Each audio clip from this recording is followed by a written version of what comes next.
Welcome, listeners. I'm your co-host, Eileen Esquivias, and on today's episode, we are going to discuss migration and health in African communities. We will be exploring the prevalence of infectious diseases in African immigrant communities and the healthcare disparities that they face both within Africa and globally. By listening and engaging with this episode, you will leave having a better understanding of the health disparities and ways in which African migrants are at higher risk for unhealthy health outcomes depending on their health needs, legal status, and migration journeys. As mentioned in the study published by the African Union, a majority of the issues identified in African migrant communities include weak health systems, inequality of access, lack of health, and WASH, which is water, sanitation, and hygiene. We will dive deeper into these issues and discuss possible ramifications both at the community and political levels. Now I would like to introduce our second co-host, Jade. Hey everyone, I'm your co-host Jay Davis. Today we're going to dive into how global issues shape our personal and public health. We are unpacking a topic that often gets overlooked in healthcare and policy conversations, the connection between migration and health. When people leave their home countries, whether by choice or necessity, they carry with them their past healthcare experiences, cultural beliefs, and often trauma from the journey itself. These factors shape how they access care when they arrive in new countries. We'll be focusing specifically on African immigrant communities, as their experiences are often unique and often underrepresented in research and public discourse. Right. African immigrants are the least studied group in the U.S., and it makes no sense why. There are numerous existing research and policy efforts in place made to address health disparities that disproportionately affect them. So why don't we mostly see literature based on databases instead of focused studies of the African migrant communities?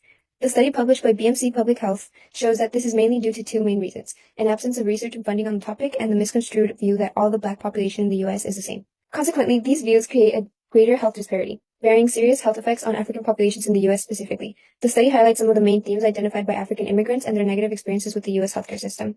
These themes show how African immigrants are systemically affected by the healthcare system that is supposed to serve them in the U.S., subsequently leading to increased health risk and a lack of proper care. Exactly. An important point to remember is that migration is not just about crossing borders. It's about crossing into new health systems, environments, and risk. Whether people migrate for opportunity, safety, or survival, their health is impacted at every stage by the system they are now a part of. In fact, many migrants, particularly those from African countries, arrive in nations healthier than the local population. As the number of African immigrants in the United States continues to grow, it is increasingly important to discuss migrant and health together. African migrants arrive with new health challenges, particularly infectious diseases like HIV, AIDS, malaria, and tuberculosis, which have historically shaped interactions with the U.S. healthcare system. However, a growing concern is that rising prevalence of chronic diseases, things such as hypertension, heart disease, and diabetes within the population. According to the article, African Immigrant Health, published in the 2009 Journal of Immigrant and Minority Health, African immigrants arrived to the U.S. in overall better health than African Americans, known as the healthy immigrant effect. African immigrant health can deteriorate over time due to various factors such as economic stressors, lack of preventative services, and limited healthcare services. Thanks, Jade. Now, following up on your points made, how would you say this affects the world as a whole or surrounding or similar populations? The bottom line is migration directly shapes health outcomes, and improvements of public health must consider the movement of people across borders. So let's talk specifics. When it comes to infectious diseases, 4 major health concerns recur when talking about migration, especially among African migrant populations. Southern Africa is still a global center of the HIV epidemic. Political instability, poverty, and gender inequality increase vulnerability, especially for women. These structural issues follow migrants, meaning HIV and AIDS is not just a medical issue, but a social and economic one. When it comes to malaria, migrants from regions where malaria is an endemic may carry the parasite with them. Though malaria does not spread easily in most parts of Europe or North America, misdiagnosis and delays in treatment in unfamiliar health systems can make outcomes worse. Tuberculosis, TB, is another disease that disproportionately affects migrants, especially those who have lived in crowded refugee camps or unstable housing. Latent TB can go undetected for years, later emerging in stressful, low immunity environments. And then there's hepatitis C. A large-scale study in Libya found that 7.6 of African immigrants tested positive for HCV or hepatitis C, with a wide range of genotypes. This viral diversity makes treatment more complicated and proves how migration shapes the genetic landscape of disease. So why does this matter? Because failing to recognize these realities does not just hurt migrants, it hurts public health as a whole. Discussing these diseases and health issues is incredibly important, and ultimately affects us all, as it is our civic duty to aim to find ways to reduce these risks and their effects on vulnerable populations. Migration is a great place to start when defining broken health systems. As Jake mentioned, it is not just a crossing of borders, but involves adopting and becoming a part of a completely new healthcare system that may be structured to provide anything but help to you and your communities. But first, let's dive into what the historical implications of migration are. Migration in Africa, specifically, is unfortunately poorly documented due to a lack of reliable official data and research. But we can now see how migration databases have significantly expanded their scope to conduct analysis on migration from and within Africa. The figure above shows intra-Africa migration trends and their significant decline from 1960 to 2000. How would you say migration is looking nowadays? Are we seeing an increase or a decrease in migration from or within Africa?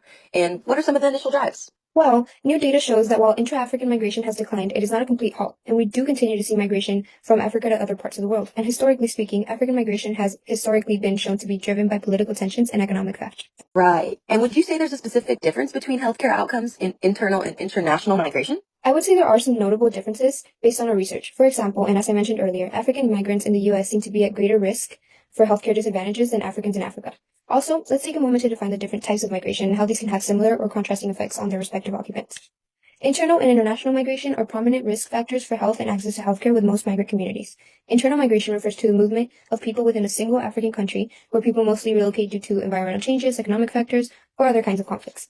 International migration refers to the movement of people across national borders, such as African people migrating to other countries in Africa, as there is an increased rate of migration in South Africa or even Europe and the United States.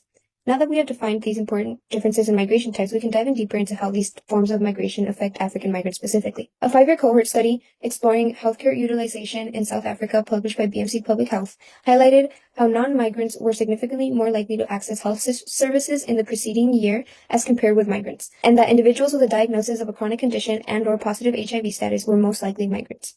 Results showed that migrants with chronic conditions often did not follow up on healthcare as readily as non-migrants, and reasons reported for this include being treated poorly, time constraints, and congestion at health facilities in urban areas. Another strong finding of the study is the difference between the type of health services that non-migrants and migrants utilize more.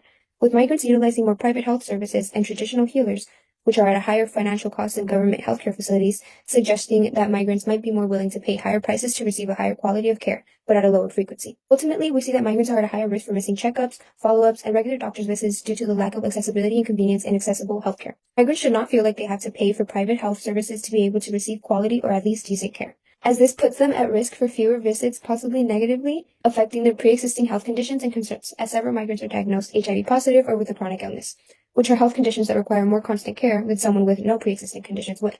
And it doesn't stop there. When looking at the effects of migration, we need to make an effort to understand everything that comes with it.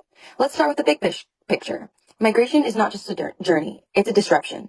When people move across borders, whether by choice, by force, or in a crisis, their access to consistent healthcare often disappears. Think about it. Medical records get lost, treatment plans are interrupted, pregnant women may go without prenatal care, and people living with HIV or tuberculosis may lose access to essential medication. And that's just the beginning. Many African immigrant workers experience prejudice based on being both Black and African. A greater share of African immigrants, 18.5%, live below the federal poverty level, compared to 17.3% for all immigrants and 13.6% for the native born. Let's zoom in on South Africa. A clear example of how migration intersects with health. Most migration in South Africa is internal. People moving between provinces in search of work or better living conditions. Although both groups, internal and international migrants, face daily stresses, struggling to find safe housing, navigating new environments alone, or trying to access healthcare in a system that is not designed to follow migrants on the move. Along with that, South Africa's public health system is already under pressure, with what some experts are calling the quadruple burden of disease, with 1, maternal and child health, 2, HIV and AIDS and tuberculosis, 3, non-communicable diseases like diabetes and heart disease, and 4, violence and injury. But the challenges do not stop at the clinic doors. Migration routes themselves are full of hazards and inequities. As people migrate, they often encounter unequal access to healthcare. These health disparities occur because of weak health systems, a lack of migrant-specific policies, and exclusion. Along migration routes, especially in Africa, migrants face barriers like limited health services in remote areas, lack of legal status, language difficulties, and discrimination. Based on the research, what do you think are the main reasons behind these health disparities? Well, policy gaps seem to exacerbate these issues. While some national policies mention health for all persons, they often fail to address migrants' unique needs. This leads to fragmented healthcare access, especially for refugees and internally displaced persons. The healthy migrant effect, which we talked about earlier, often fades due to poor living conditions and exposure to disease during travel. Migration also contributes to the spread of infectious diseases like HIV and COVID-19. For example, seasonal labor migration in South Africa has accelerated HIV transmission along migration routes. Despite growing awareness, many health systems still do not include migrants in disease surveillance or pandemic preparedness. Without targeted support, migrants remain more vulnerable to illness, emphasizing the need for more coordinated policies, better data, and inclusive healthcare services that address health disparities along migration routes. Furthermore, to be able to truly understand the weight of healthcare inequality, we must listen to those who have lived it. Let's hear from some African migrants who have shared their experiences in interviews and testimonials. Their words reveal the emotional toll of being excluded from care. Every statistic is a person. These testimonials are reminders that healthcare is not just about access, it's about humanity and survival. Testimonial reads, I was afraid to get tested for HIV because I thought I would expose my immigration status. I did not know if I could see a doctor without papers. Participants from a study on undocumented African immigrants in New York City shared this testimonial showing that many undocumented African immigrants delay seeking healthcare due to concerns about deportation and a lack of understanding about their eligibility for services. These delays can lead to worsened health outcomes, particularly in managing chronic diseases like HIV. Now that we have looked at how migration disrupts healthcare access, let's explore how these challenges play out in different parts of the world, specifically in the US, European countries, and across the African continent. Let's start with the United States. While African immigrants often arrive healthier than the general population, many report difficulty navigating a complex, expensive, and fragmented health system. According to the study in the Journal of Healthcare for the Poor and Undeserved, African immigrants are less likely to have regular healthcare provider compared to US-born Black Americans. Why is that? A big reason is the lack of culturally competent care. Many healthcare providers are unfamiliar with African cultures, languages, or traditional beliefs about health and illness. This results in miscommunication, misdiagnosis, or simply not being trusted by the patient. Some African immigrants even report avoiding the healthcare system altogether, unless absolutely necessary, citing experiences of racial bias, dismissal of their symptoms, or assumptions about their background. That's such a good point. And this isn't just a US problem. In European countries, African migrants also face significant barriers. A study from the European Journal of Public Health found that migrants from sub-Saharan Africa in France and Italy had lower access to primary care and preventative services, especially undocumented migrants, who often fear being reported to immigration authorities if they visit a clinic. The problems are everywhere, and they're driven by so many different issues, including language barriers, legal insecurity, and xenophobia in the healthcare settings, which creates serious gaps. In Germany, for example, healthcare is often denied to asylum seekers during their first 18 months, unless it's an emergency. This delay in care leads to worse outcomes and conditions that could have easily been caught early. And then there's the issue of public health outreach. Campaigns around vaccinations, maternal health, or chronic disease prevention often do not account for migrants' literacy levels, languages spoken, or cultural perspectives on medicine. As a result, key information never reaches these populations. Or worse, they don't trust it when it does. Right. And what is even more concerning is that in many African countries, these gaps start before the migration journey. Take Nigeria, for example. Public health often fails to reach rural or underserved communities where internal migrants originate. A 2021 World Health Organization report highlighted that nearly 40% of Nigeria's population lives in areas where basic health services are either unavailable or unreliable. While South Africa's constitution guarantees healthcare for all, the actual implementation falls short, especially for non-nationals or those without official documents who may be denied service outright or pushed toward overburdened public clinics with long waits and little follow-up. So whether it's the US, the EU, or the African continent itself, a lack of culturally competent care, language access, and inclusive policy creates massive barriers to health equity. And let's be clear, healthcare systems are not failing migrants, they are structurally excluding them, which is why it is crucial for governments and health institutions to develop more inclusive models of care. Ones that do not treat migrants as an afterthought, but as central to public health planning. So what can be done to bridge these healthcare gaps? First, expanding access to primary care is key.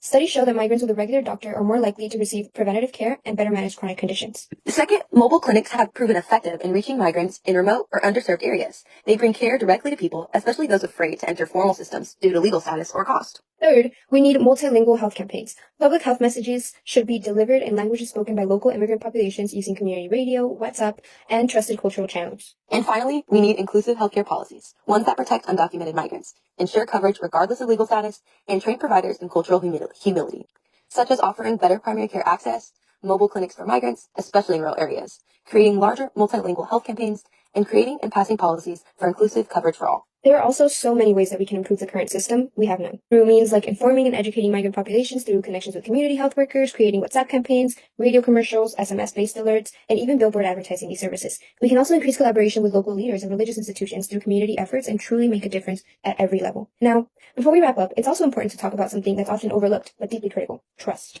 Yes, because access alone isn't enough. If migrants don't trust the healthcare system, they won't use it, even if it's free or nearby.